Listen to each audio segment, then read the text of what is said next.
नमस्कार साथियों। आज जानते हैं दुनिया में पुरस्कृत किया जाने वाला दुनिया का सबसे बड़ा प्राइज यानी कि नोबेल प्राइज, नोबेल पुरस्कार के बारे में आज जानते हैं। तो नोबेल पुरस्कार शुरुआत 10 दिसंबर 1901 ईस्वी को किया गया था। उनकी शुरुआत अल्फ्रेड नोबेल, जो कि एक स्वीडिश वैज्ञानिक था जिन्होंने डायनामाइट का आविष्कार किया था, उनके ही याद में नोबेल पुरस्कार उनके ही वसीयत यानी कि 1895 में उन्होंने एक वसीयत लिखा था कि उनके मृत्यु के बाद जितने भी उन्होंने धन अर्जित किए है उस धन का किसी बैंक में या किसी ट्रस्ट के माध्यम से जमा किया जाएगा और उसमें दुनिया में मानव के कल्याण के लिए उत्कृष्ट किए जाने वाले मानवों को, वैज्ञानिकों को या अर्थशास्त्री या फिर जन कल्याण के लोगों को, शांति साहित्य के लोगों को पुरस्कृत किया जाएगा। इसे ही नोबेल पुरस्कार कहा जाता है। इसकी शुरुआत 10 दिसंबर 1901 ईस्वी को स्वीडन के राजधानी स्टॉकहोम से किया गया था। तो कुल 6 क्षेत्रों में दिया जाता है और कौन प्रदान करता है, कितने रुपये दिए जाते हैं, और अगर दुनिया का सबसे बड़ा प्राइज है तो हमारे देश के सबसे महान महात्मा गांधी को ये पुरस्कार क्यों नहीं दिया गया था। सिर्फ नोबेल ही नहीं, भारत का सबसे बड़ा पुरस्कार भारत रत्न भी महात्मा गांधी को क्यों नहीं मिला था, उनके बारे में जानेंगे। तो आज जान लेते हैं सबसे पहला नोबेल पुरस्कार 2025 के बारे में। इनके नोबेल पुरस्कार की शुरुआत 10 दिसंबर 1901 ईस्वी को स्वीडन की राजधानी स्टॉकहोम में किया गया था। स्वीडन के ही वैज्ञानिक थे नोबेल, अल्फ्रेड नोबेल, जिन्होंने डायनामाइट का आविष्कार किया था। डायनामाइट एक बॉम्ब होता है। एक्चुअल में डायनामाइट के आविष्कार के बाद 1895 में, क्योंकि वैज्ञानिक लोगों के पास धन संपत्ति बहुत ज्यादा होता है, तो उन्होंने उस धन को अर्जित करने के बाद उन्होंने एक वसीयत बनाए। उन्हें वसीयत में लिखा कि वर्ष 1895 ईस्वी में कि मेरे मृत्यु के बाद जो मेरा अर्जित धन है उसमें एक ट्रस्ट बनेगा और उस ट्रस्ट में मानव कल्याण के लिए जो भी लोग योगदान करेंगे उनको पुरस्कृत किया जाएगा, उनको सम्मानित किया जाएगा, उनको प्रोत्साहन किया जाएगा और उनको कुछ राशि, उनके साथ मेडल और बहुत सारा नाम या ख्याति प्रदान किया जाता है। तो अब देखते हैं कि इनकी शुरुआत तो 10 दिसंबर 1901 ईस्वी की स्वीडन में किया गया था। अब शुरुआत में जो है नोबेल पुरस्कार 5 क्षेत्रों में दिया जाता था और बाद में ये जो अर्थशास्त्र है इन जोड़ा गया। तो देखते हैं वर्ष 1925 में किनको किनको मिला, उनको फटाफट जान लेते हैं और उसके बाद इसके कुछ लॉजिक के बारे में जानेंगे कि महात्मा गांधी क्यों नहीं दिया गया था और उनके कारण क्या थे, जो नोबेल फाउंडेशन था उनका क्या कहना था और जो वास्तविक कारण है वो क्या है। अब देखते हैं इनकी शुरुआत जो है 10 दिसंबर 1901 ईस्वी के, जैसे मैंने बताया, चिकित्सा में मैरी ब्रून को, Fred रम्सडेल, Simone Sakaguchi T cell प्रतिरक्षा प्रणाली के लिए, ये प्रतिरक्षा प्रणाली को बचाने के लिए टी सेल तक खोज किया था इन लोगों ने। भौतिकी में John Clarke, Michel Devoret, John Martinis विद्युत परिपथों के क्वांटम सिद्धांत के लिए। रसायन विज्ञान में सुसुमिकी तागावा, रिचर्ड रॉबसन, उमर यागी धातु कार्बनिक सिद्धांत के लिए इन लोगों को दिया गया था। साहित्य में लास्जेलो नाहोरकाई, शांति में मारिया कोरिनो मचाडो, वेनेजुएला में तानाशाही के खिलाफ। ये पॉइंट आप याद रखिएगा, ये महात्मा गांधी वाला में हम विश्लेषण करेंगे। मारिया मारिनो मचाडो। अर्थशास्त्र में जोएल मोकिल, फिलिम एलियन और पीटर होविट। अब ये जो है चिकित्सा के लिए जो दिया जाता है वो कारोलिंस्का इंस्टीट्यूट प्रदान करती है इनको नोबेल प्राइज। भौतिकी, रसायन और साहित्य और अर्थशास्त्र की बात करें तो royal Swedish academy of sciences प्रदान करती है, जो कि नोबेल फाउंडेशन का ही ये सब संस्था है। और शांति का जो पुरस्कार है वो नॉर्वे की सांसद, जैसे नॉर्वे की संसद को स्टॉर्टिंग कहा जाता है, हम लोग के संसद को संसद ही कहा जाता है, पार्लियामेंट, जिसमें मंत्री लोग यानी कि पार्लियामेंट के सदस्य बैठते हैं, उसको बोला जाता है नॉर्वे में स्टॉर्टिंग। तो इसमें जो वर्तमान में राशि दी जा रही है, इनके जो ये नोबेल पुरस्कार दिए जाते हैं, इनके साथ कुछ राशि भी यानी कि वो कुछ धन संपत्ति दिया जाता है, वो 1.1 स्वीडिश क्रोनर दिया जाता है वर्तमान में। ये 1.1 स्वीडिश क्रोनर हमारे भारतीय रुपये में 8.5 से, वर्तमान समय में अगर देखा जाए तो 8.5 से 10 करोड़ के आसपास बनते हैं। जबकि आज के डेट में जो वर्तमान में ये वीडियो बना रहा हूँ उस समय एक अमेरिकी डॉलर का कीमत 95 रुपये 54 पैसे के आसपास है। और यही अगर इनकी अमेरिकी डॉलर में 1.1 करोड़ स्वीडिश क्रोनर की बात करें तो 1.2 मिलियन डॉलर के आसपास होता है। तो ये राशि जो है कम बेसी भी हो सकता है, कम ज्यादा इसलिए हो सकता है क्योंकि ये जो वसीयत बनाया गया था नोबेल, अल्फ्रेड नोबेल के नाम से, उन धन संपत्ति को अलग अलग क्षेत्रों में जमा किया जाता है, जैसे कि रियल एस्टेट के बिजनेस हो गया या फिर शेयर मार्केट हो गया या फिर अलग अलग बिजनेस में इस पैसे को जमा किया जाता है। और इसका कोई एक संस्था या एक बैंक अकाउंट नहीं होता है, इनको अलग अलग बैंकों में भी जमा किया जाता है। उसी से जितने भी अर्जित राशि उनको वैज्ञानिकों में प्रदान किया जाता है। इसमें और एक बात यह है कि मान लीजिए इनमें 3 लोगों ने जीता है, मेरी ब्रुनको, फ्रेड रम्सडेल और सिमोन सकागाजी, ये तीनों लोगों के बीच जो चिकित्सा का नोबेल पुरस्कार दिया गया, उनको तो तीनों को अलग अलग मेडल मिलेगा ही। इनको एक डिप्लोमा सर्टिफिकेट मिलता है, 18 कैरेट का एक प्राइज मिलता है, जो कि एक मेडल समझिए, मेडल मिलता है। उसके साथ जो ये पैसे है वो तीनों लोगों में बांट दिया जाएगा, ये पैसे को बराबर बराबर बांट दिया जाएगा। इसमें लॉजिक अब समझते हैं महात्मा गांधी वाला, इसमें हमको मेन फैक्ट समझाना है, महात्मा गांधी को क्यों नहीं दिया गया था। और इसमें एक इन्होंने नोबेल प्राइज के जो नोबेल समिति है, उन्होंने नोबेल फाउंडेशन ने कहा तय किया कि वर्ष 1974 के बाद से कि किसी भी मृत आदमी को, यानी कि उनके नॉमिनेशन, इनका नॉमिनेशन फॉर्म यानी कि अक्टूबर के आसपास भरा जाता है। अक्टूबर से पहले अगर किसी व्यक्ति का मृत्यु हो जाता है, भले ही उन्होंने कितना भी अच्छा काम किया हो, तो उनको नोबेल प्राइज के लिए नॉमिनेट नहीं किया जाएगा। लेकिन अगर वो अक्टूबर में इनका नाम नॉमिनेट हो गया, उसके बाद अगर इनको मृत्यु हो जाती है, तो उनको नोबेल प्राइज उनके परिवार को या उनको या उनके द्वारा बनाई गई किसी ट्रस्ट वगैरह को प्रदान किया जाएगा। आगे जानेंगे कि किस तरह से अगर किसी व्यक्ति का नॉमिनेशन के बाद मृत्यु हो जाता है तो वो पैसे नोबेल फाउंडेशन देती है कि नहीं देती है। एक्चुअल में दी है, वो हम बताएंगे आपको किन को दी है और कब दी है। आगे देखते हैं कि महात्मा गांधी को ये प्राइज क्यों नहीं दिया गया था, जबकि उनको 6 बार नॉमिनेट किया गया था शांति के नोबेल पुरस्कार के लिए, लेकिन एक भी बार दिया नहीं गया था। उनको जानते हैं। महात्मा गांधी की मृत्यु 30 जनवरी 1948 ईस्वी को नाथूराम गोडसे के द्वारा गोली मारने से हो जाती है।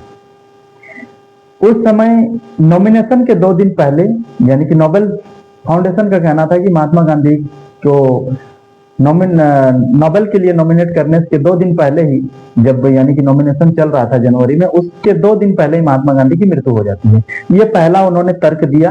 ये नोबेल फाउंडेशन का कहना था कि उनका मृत्यु के पहले ही, उनके नॉमिनेशन जब होना था उनके पहले उनकी मृत्यु हो जाती है 30 जनवरी 1948 ईस्वी को। दूसरा कारण उन्होंने दिया कि केवल भारतीयों के लिए सोचते थे, यानी कि महात्मा गांधी ने जितने भी आंदोलन किया या फिर जितना भी उन्होंने ब्रिटिश को झुकाने की कोशिश की या आम जनताओं को जागरूक करने की कोशिश की, तो नोबेल फाउंडेशन का कहना था कि वो सिर्फ भारतीयों के लिए सोचते थे। तो मैंने पहले ही कहा था कि अगर भारतीयों के लिए सोचते तो 2025 हमारी मचाडो को क्यों दिया गया, फिर ये तो वेनेजुएला के लिए सोचती थी वर्ष 2025 में, ये तो उनके लिए केवल सोचते थे। फिर तीसरा तर्क दिया गया कि असहयोग आंदोलन जो चला था उसमें चोरी चोरा का हत्याकांड, जिसमें कि 20 पुलिस वालों को थाने के अंदर ही मार दिया गया था। आप इतिहास के अगर जानकार होंगे तो ये सुने होंगे, चोरी चोरा हत्याकांड सन 1922। असहयोग आंदोलन, चोरी चोरा हत्याकांड में 20 पुलिस वालों की थाने के अंदर ही उन लोग जला देते हैं आंदोलनकारी। उसमें महात्मा गांधी विचलित होकर या दुखी होकर उन्होंने असहयोग आंदोलन को वापस ले लिया था। फिर ब्रिटिश शासन का दबदबा, सबसे मेन ये था कि जो ये नोबेल पुरस्कार दिया जाता था उसमें ब्रिटिशों का दबदबा सबसे ज्यादा था, और महात्मा गांधी ब्रिटिशों के खिलाफ ही सबसे ज्यादा बोलते थे, या फिर उनके खिलाफ ही ये महात्मा गांधी का ये पूरा जीवन एक तरह से दिखा जाए। क्योंकि साउथ अफ्रीका में भी उन्होंने जो आंदोलन किया था वो ब्रिटिश के खिलाफ ही थे, ब्रिटिश हुकूमत के खिलाफ ही थे। भारत में आके उन्होंने ब्रिटिश के खिलाफ ही किया था, और उस समय ब्रिटिश का पूरा दबदबा था पूरे दुनिया में। इसलिए ब्रिटिश के दबदबा होने के कारण महात्मा गांधी को अगर नोबेल पुरस्कार दिया जाता तो ब्रिटिश का नाम उजागर हो जाता कि ब्रिटिश ही हुकूमत कर रही है, उसके खिलाफ उन्होंने आंदोलन किया, उन्होंने पूरा जीवन त्याग किया, या फिर उन्होंने लोगों को शांति, शक्ति या फिर एकत्रित करने के लिए अपना जीवन त्याग दिया, एकत्रित करना सिखाया, या फिर अहिंसा से लड़ना सिखाया, आदि जो भी इत्यादि चीजें जो उन्होंने अपने लोगों के हित में किया उनको ठेस पहुंची। यानी कि कहा जाए कि जिसकी लाठी उसकी भैंस वाला कहानी था उस समय। फिर इसमें अब जानते हैं कि महात्मा गांधी ये तो उनको मृत्यु के बाद उन्होंने नेग्लेक्ट कर दिया, लेकिन एक्चुअल में महात्मा गांधी को वर्ष 1954 में हमारे भारत में जो दिया जाने वाला भारत रत्न है वो भी नहीं दिया गया, क्योंकि अभी तक जो 53 लोगों को मिला है उनमें से महात्मा गांधी का नाम इसलिए नहीं है क्योंकि महात्मा गांधी जैसा व्यक्तित्व या महात्मा गांधी जैसा विचार 10,000 सालों में केवल एक ही बार पैदा होता है।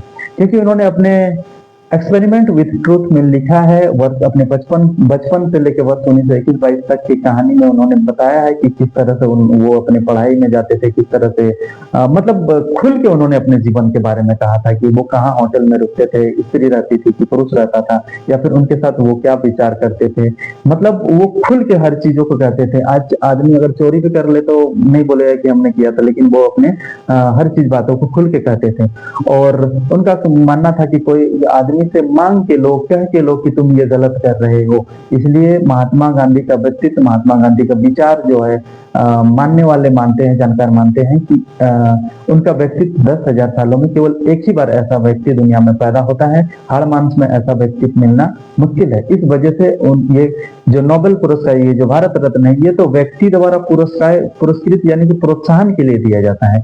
उनको कौन सा पुरस्कार देंगे आप, उनको कौन सा पुरस्कृत करेंगे? जो मनुष्य के पास देने वाला पुरस्कृत उसके पास नहीं है, इसलिए उनको अभी तक नहीं दिया गया। 6 बार उनको नॉमिनेट किया गया, लेकिन एक भी बार उनको शांति का नोबेल पुरस्कार नहीं दिया गया है। आप जानते हैं कि मृत्यु के बाद नोबेल पुरस्कार किन किन लोगों को मिला है? तो मृत्यु के बाद 1961 में डेग हैमरशोल्ड को मिला है, 1931 में एरिक एक्सेल को मिला है। देखिए ये 1961 की बात है, इनको मृत्यु के बाद मिल जाता है, लेकिन महात्मा गांधी को 1948 में मृत्यु होता है। और अभी अभी कहा कि 1974 से ये नियम नोबेल फाउंडेशन ने लाया है कि मृत्यु के बाद किसी को नोबेल पुरस्कार नहीं दिया जाएगा। अब दूसरा, हमारे भारत में किसको नोबेल पुरस्कार सबसे पहले मिला था? तो सबसे पहला भारतीय जिनको नोबेल भारतीय ही कि सबसे पहला एशियन आदमी अगर कहा जाए तो रविंद्रनाथ टैगोर को वर्ष 1913 में ये गीतांजलि उनका एक गीतों का संग्रह वाला किताब है, गीतांजलि के लिए वर्ष 1913 में उनको प्रदान किया था। गीतांजलि उन्होंने 1910 ईस्वी में बांग्ला भाषा में लिखा था, और बांग्ला के अलावा इन्होंने ही अंग्रेजी में इसको किया था। अंग्रेजी में करने के बाद इन्होंने इंग्लैंड की ही एक पत्रिका से इन्होंने छपवाया था। उस पत्रिका के चलते ही जो है रविंद्रनाथ टैगोर को ये शांति के लिए नोबेल पुरस्कार, साहित्य के लिए, इसको साहित्य के लिए नोबेल पुरस्कार मिला था। इस तरह से साहित्य के लिए यानी कि भारत में पाने वाले सबसे पहला नोबेल पुरस्कार विजेता रविंद्रनाथ टैगोर थे। रविंद्रनाथ टैगोर के ही गीतांजलि में जन गण मन को लिया गया है, जो हमारा जो 24 जनवरी 1950 को हमारा जो राष्ट्रगान बना जन गण मन अधिनायक, वो इसी गीतांजलि से लिया गया है। गीतांजलि का अलग अलग भाषाओं में, जैसे फ्रेंच भाषाओं में, जर्मनी में, अलग अलग भाषाओं में इसका अनुवाद किया गया। अगर हमारे झारखंड की बात करें तो सूर्य सिंह बेसरा और जो मुर्मू है उन्होंने भी इनको अनुवाद किया था, इनको संथाली में अनुवाद किया है। ये रविन्द्रनाथ टैगोर की जो ये गीतांजलि में लिखा गया जो जन गण मन अधिनायक हमारे जो वर्तमान में राष्ट्रीय गान है, और वर्तमान में जो राष्ट्रीय गान है उनको 24 जनवरी 1950 ईस्वी के संविधान सभा में अपनाया गया था, अभी भी गाया जाता है। और ये जन गण मन कांग्रेस के जो वार्षिक अधिवेशन हुआ करता था कोलकाता में 1911 ईस्वी में, किशन नारायण बेदी उनके जो किशन नारायण दर उनके अध्यक्ष थे, उन्होंने अध्यक्षता किया था। और उसी समय ये जन गण मन को सबसे पहले गाया गया था और संविधान सभा 24 जनवरी 1925 ईस्वी को अपनाया गया। अब जानते हैं नोबेल पुरस्कार में और क्या क्या इंपॉर्टेंट है।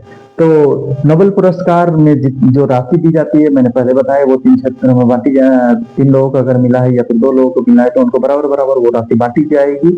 इसके अलावा ये राशि कम बेसी भी हो सकती है। और नोबेल फाउंडेशन के लिए जो पैसे जमा होते हैं उनको अलग अलग क्षेत्रों में, रियल एस्टेट हो, शेयर मार्केट हो, या और भी जितने भी कमाने के जरिया होते हैं उनमें इन्वेस्ट किया जाता है। फिर उनसे जो अर्जित राशि है उस हिसाब से उनको पुरस्कृत कर दी जाती है, यानी कि बांट दी जाती है। और हर साल ये दिसंबर महीना में दी जाती है। नोबेल पुरस्कार 6 क्षेत्रों में दिया जाता है।